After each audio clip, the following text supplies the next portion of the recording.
Here's what nobody says out loud. Most agency founders don't run their agency actually runs them. Now, on May 14th, I'm hosting a live workshop where this actually changes. I'm going to show you how to build an AI operating system for your agency from scratch, one that actually works when you're not. It's $100, one day. Register at agencymastery.ai. That's agencymastery.ai, and I'll see you on the workshop. You're listening to the Smart Agency Masterclass with me, Jason Swank, and we're bringing you this episode courtesy of our friends at Wix Studio. Let's go ahead and get into the show. Hey, David, welcome to the show. Hey, Jason, glad to be here. Yeah, excited to have you on. Tell us who you are, what you do. Well, I run an agency called Arcstone in Minneapolis. We've been at this for a long time, since 1997. So it's been an adventure, and from that agency, we've spun up a variety of other little startups. So it's been an incubator and an agency and just a lifestyle all rolled into one. Very cool. So what got you started in 97? Well, I had opportunity when I was pretty young to work at a startup where we built one of the first commercial real estate MLS platforms on the web. Back then, commercial realtors were faxing listings to each other. And we said, there's this thing called the internet. This was like 1994. Put it on Prodigy? Yeah, right. The AOL disk. So, they fax it in along with those AOL offerings. So we built that platform. And at the end, I was the president COO. And we ended up selling that business to the Association of Realtors here. And they took the foundation of that platform we put together and rolled it out to 28 other markets. So they were our first customer at Arcstone. But you get to know so many people in the association world, and one thing led to another. And there were so many websites that needed to get built back in the mid 90s. Oh, yeah. Yeah. Those early days. What did you build your websites on? Was there a tool, or did you just hard code it in HTML? Oh, boy. We're in Minneapolis. So we are the birthplace of Cold Fusion. Do you remember Cold Fusion? Yes. Yeah. So that was one of the first kind of, it was a tag-based interactive language where you could pretty much use HTML, but use CFML. So you could put these Cold Fusion tags in line with your HTML and make it interactive. You could, build out forms. And, Cold Fusion's still around. It was sold for the Allaire brothers, JJ and Jeremy, who were just down the street from us. Took that and sold it to Macromedia, which was then gobbled up by Adobe, and Adobe still supports Cold Fusion today. Yeah, that's crazy. Yeah, I think back. When I started designing websites, in 99, it was tables, and I wasn't that good at coding, even though my degree was computer programming, but I paid everybody to do my work, so I had to use Dreamweaver and FrontPage to create sites after I would design it in Photoshop. Hey, those were handy tools. I had a few front page sites. Dude, all my buddies made fun of front page. And I was like, my websites look so much better than your crappy programming websites. Yeah, and Dreamweaver was quite the game changer. Dreamweaver was great. Mm-hmm. Yeah. It took out a lot of the crap code that front page would put in there. But yeah, my first couple websites were on front page. So they had little animated GIFs that would run across the screen. So that was fun. Let's talk about, when did you realize you were turning the agency into an incubator agency? Because I always ask people that. So I love that finally I have a guest that actually mentioned it before I even asked it. So when did you realize you were going to build other stuff within the agency? From day one. Yeah, we sold to this association. And so that was, I always kind of was looking for opportunities for recurring revenue. So we always have hosted websites. We've always been more on the technical side of things.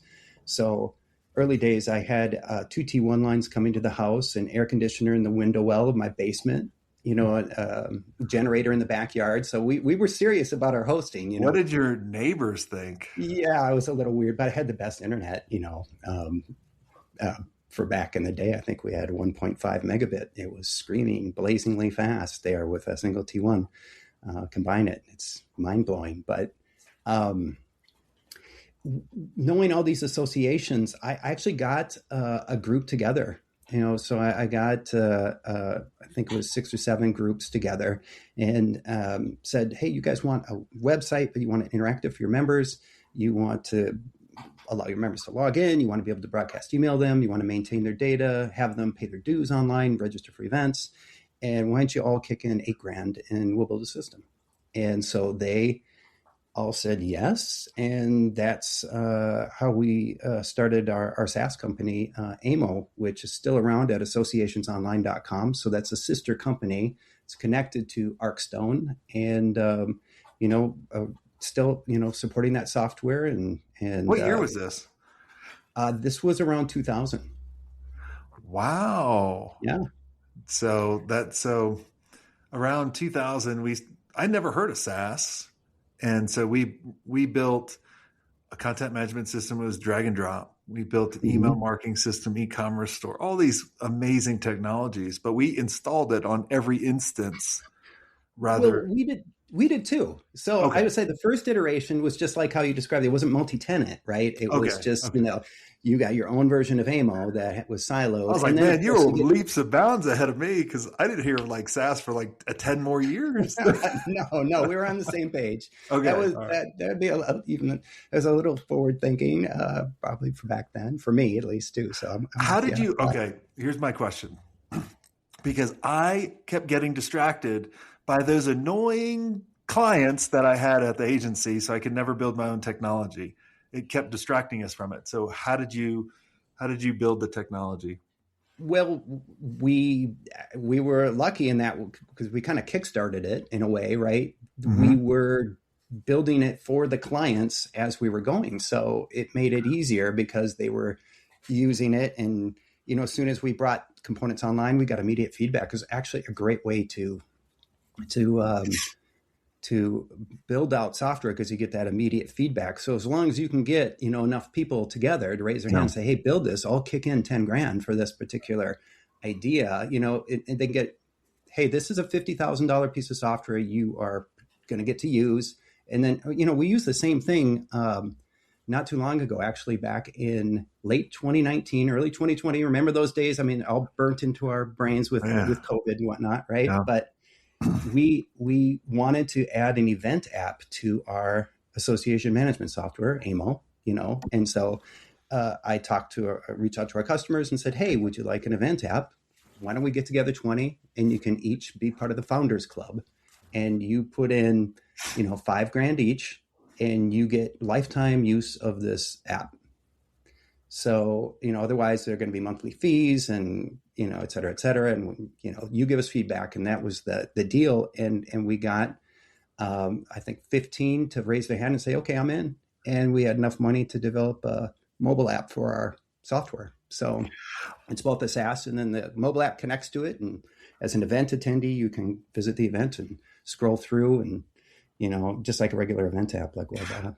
I like that approach, because most people that I talk to, they'll go build it and then try to sell it. But you went to the existing people that could use it to get them to fund it without any ownership. That is brilliant. I love it. Well, I think it's just so helpful to get that immediate feedback. I know my tendency is to overcomplicate too sometimes, and I'll, if I'm just doing it on my own, I will overbuild, and I'll make things too complicated. And then you have to undo it. You got to not only pay a programmer to do it or program it yourself, you have to then unwind it and make it work the way it's supposed to. So it costs you 3 times. Yeah. What are other things that you built over the years that have turned into SaaS products? We did a project for a big, as we'll just say, oil and gas company. And this was, again, it was a little bit earlier days. This might be 2001. And they were very frustrated because they were limited in sending email attachments. They couldn't send attachments that were bigger than a megabyte. And so they're essentially looking for an easy to use FTP. Think Dropbox or Box.net, but those didn't exist back then. Nope. So we built a document management system. It was all tag based. And we actually applied for a patent on the tagging. And they denied our provisional patent, and I would have had to fight to get it. So we just let it go or whatever. But we built that platform and called it Wonderfile. And that was a true multi-tenant SaaS. And we started signing up users, and we were making some progress. And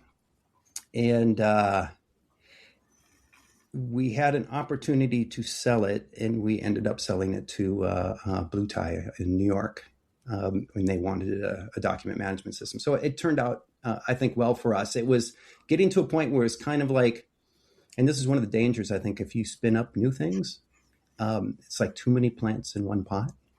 Yeah. They start to choke each other out. So you really have to kind of separate those, I think, and give each one a management team. And I wasn't quite far enough along in my career to relinquish that control or really kind of, we're young and stupid. Yeah. And it needed more money. I think if we could have got some real investors, I've always bootstrapped everything, and so that was an adventure. The thing I'm doing differently now, we have another startup essentially that we just started the end of last year that is an accessibility tool that it's cloud-based, and it scans your site. It looks at your website as if it was a blind person. And then it originally came from us wanting to have quality assurance on our websites, because I don't know if your listeners see this, but every RFP we get of size, first, second, or third line item on that RFP is accessibility compliance. Yeah, because they're getting sued. Yeah, people are getting sued, and every site of any size has to have that. And Accessibility and some of these other folks with overlays that have their products out, I know, have had challenges. There have been lawsuits against them too, and FTC fines. So the overlays don't really work. The other tools are expensive, and we were looking for a solution for us. And I just wanted something. I want a punch list for an intern or for our customers who don't know much about the web, so that if they save a page in their WordPress site, it tells them, oh, you messed something up. You just reduced your accessibility score. And that's what we built. Oh, that's cool. So it's a little scanning tool. It exists as a very lightweight plugin in WordPress. And then the heavy lifting happens out in the cloud. So it comes in and it scans, looks at the page, and then it gives you a score, and it makes a punch list of the things that are wrong. And then you can fix it. And now, did you go to existing clients to get them to fund it this time? Or did you? In this case, we didn't. We built it because we needed it as a tool for ourselves first. We built it for ourselves. Then we did a beta test with existing customers. Of the beta test, we had 40% of them signed up. So we've, now at this point have about, pushing 30 customers or so who are using it. And we are talking to agencies, maybe like some of your listeners who might be interested in reselling it. They are, we're trying to figure out how do we bring it to market, want to make it affordable and efficient for teams to use to solve this accessibility problem. So it's easy for customers, it's easy for the constituents out there who need the help. And just make WordPress sites proper. If they're properly built, then they'll work.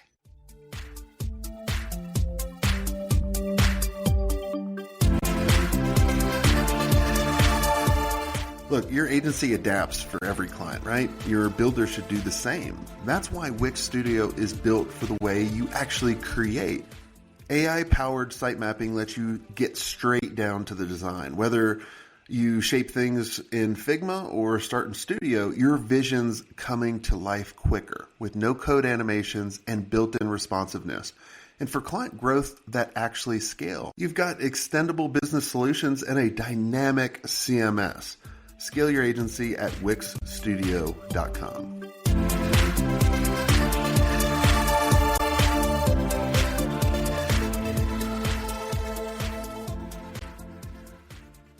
Yeah. How do you, going back to, you're building all these companies, how are you not getting distracted with all of it? Because I remember when we were building the CMS and all these different things, we had the same team. I didn't have anybody in charge of any of it other than me. So I was the biggest surprise. I was the biggest bottleneck for everything. The bottleneck's always at the top of the bottle. Yeah, exactly. Like there was everything has to go through me, which is the dumbest thing. And you just get to a point where you're just like, man, I can't handle it anymore. Right. Like, what did you solve from that? I think that I had to learn to let go. And set What up. was the breaking point to get there, though? Because you probably held on to that for a long time, I presume.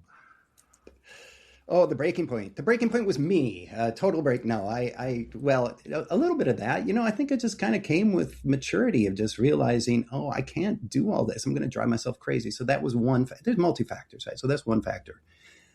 The other factor is, my partner. I have a partner in the business. Is my wife, and she's the CEO now.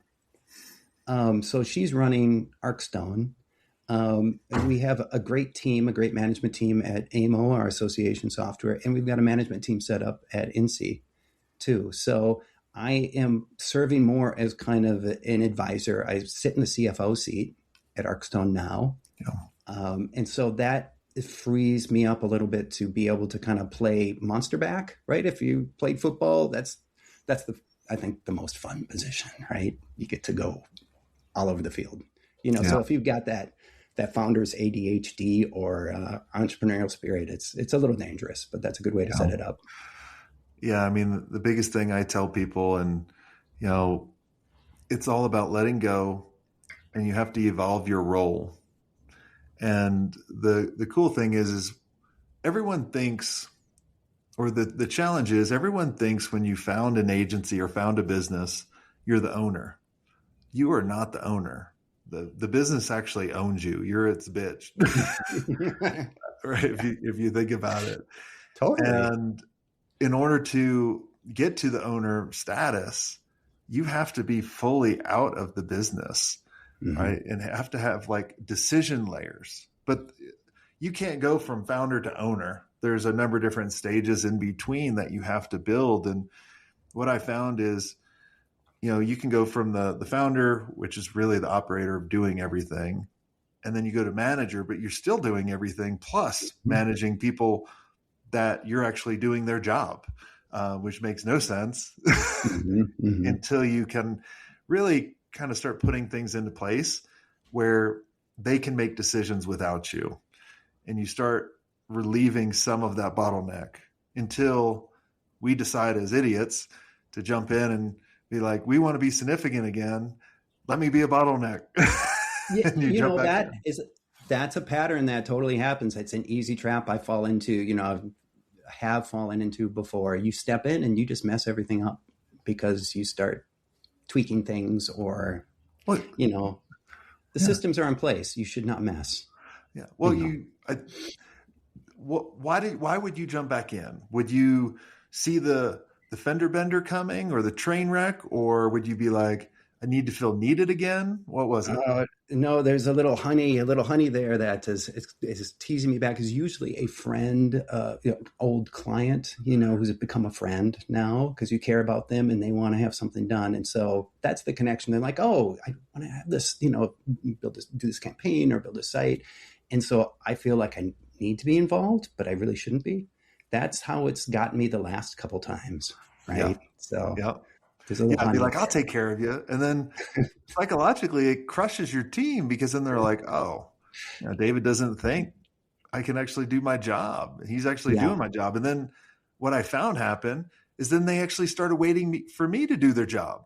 And I'm like, what? And they were like, well, you did it last time. I'm like, oh, touche.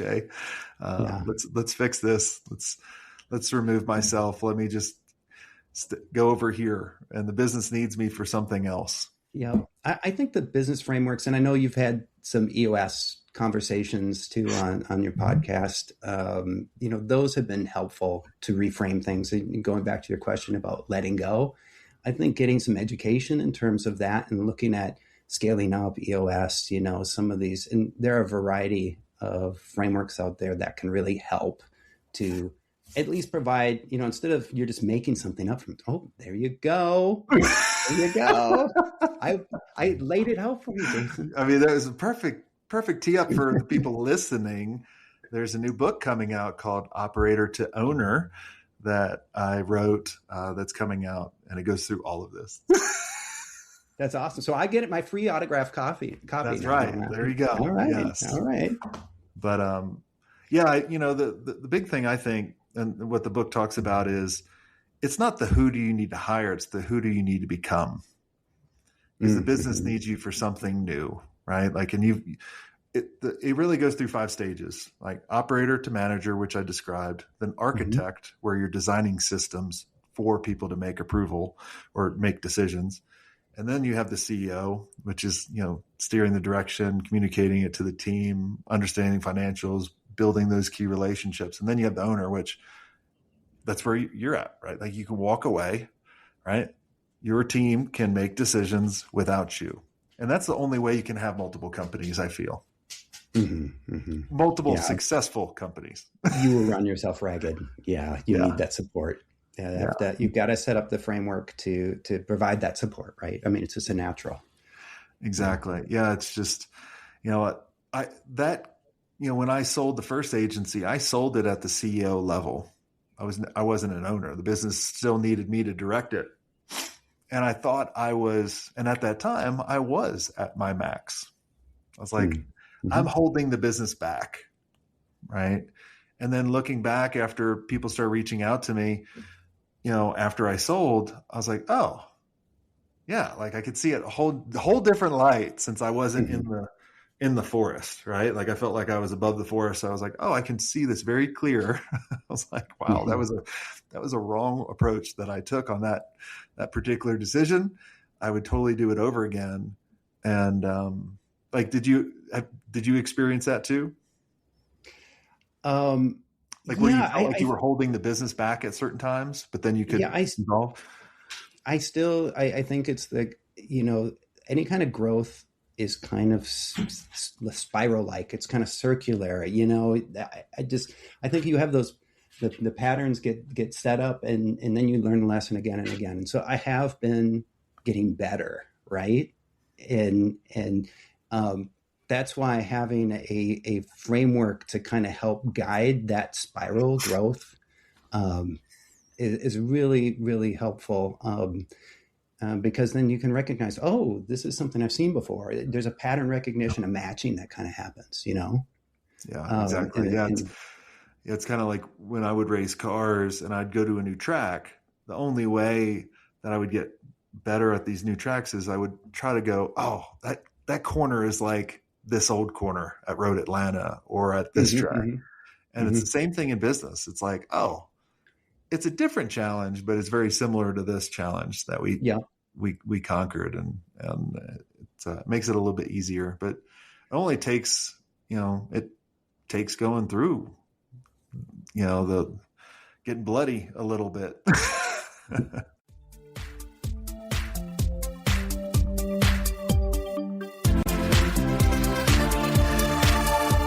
If you have built a solid agency in the legal, the dental, the medical, or the home services, and you're thinking about the next chapter, you need to know about Herringbone Digital.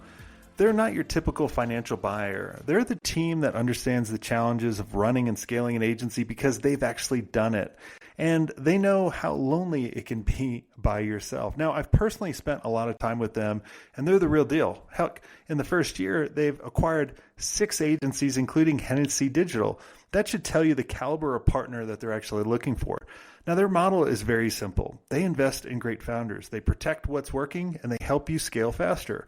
Now, while giving you the opportunity to take some chips off that table, they also give you a second bite when they actually sell the bigger agency. So if you're thinking about exiting now, or maybe in a few years, or if you want to know what your options could be, make sure you go to herringbonedigital.com/swank to start that conversation. That's herringbonedigital.com/swank.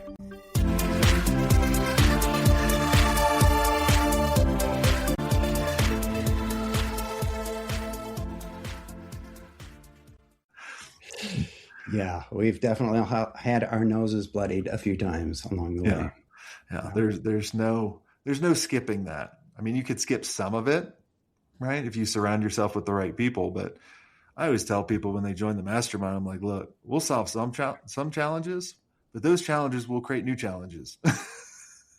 Yeah. If you have a lead problem, we could solve that. But then you realize you have a capacity problem. Yep. Then it turns to ops. And it's back and forth. I always say it's like spinning plates. You are running around and you have to be scanning for what plate is wobbly. You go and you address that plate. Yeah. Going in.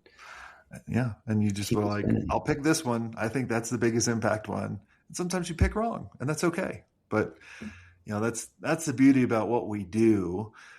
And I was this morning I was recording a video talking about, especially with AI. I mean, obviously through Oh our yeah. lifetime in this agency world, things have changed quite a bit. And I do have a Yeah. question for you. When you started, I I look at it in two ways, especially right now. And I think people back in the 90s thought about this when the internet was coming, because obviously we had traditional agencies, right? And I was always excited about the internet.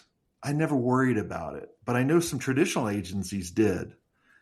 And I have the same feeling that there's agencies right now with AI. There's a camp for worried and there's a camp for excited. And I feel that there's more worried people because they have something to protect.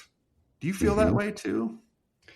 Yeah, I think that is really pretty apt. I think the dawning of the internet, which we've seen, right, was a sea change. For those old school agencies, they were going to have to learn a whole new set of skills to uh, you know, well, stay in business. Really, Yeah. they really had to evolve, and the mobile coming online like it did was another little mini revolution. It wasn't quite the sea change as the internet, Yeah. but AI, I think, is bigger than the internet. It's the biggest thing And I've ever seen. yeah, it's like printing press level.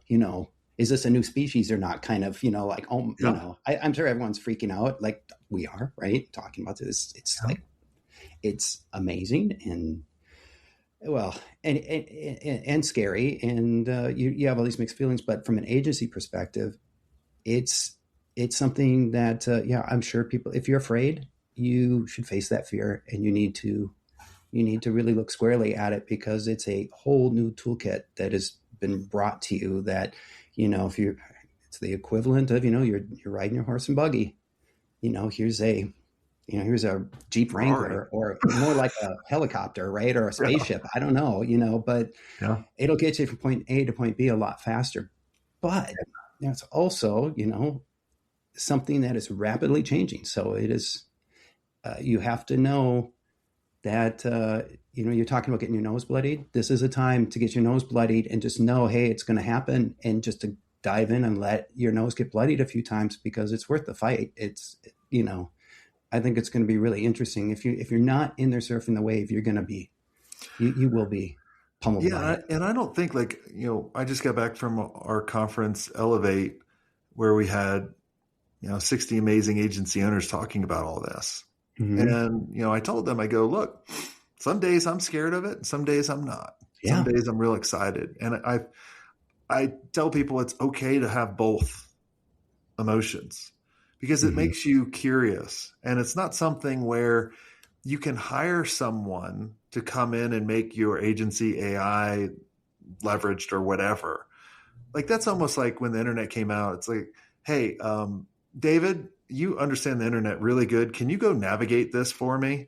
Mm-hmm. Like, you have to learn it in order to see what you can do. And Yeah. then what I tell people, and what I told everybody at Elevate, you have to really understand it and start building these AI agents for yourself. But the real power is teaching your team how to do that. Yeah. And when they start building these AI agents, now you took a team of 15 people and made them like a team of 100 people. Right. I totally agree.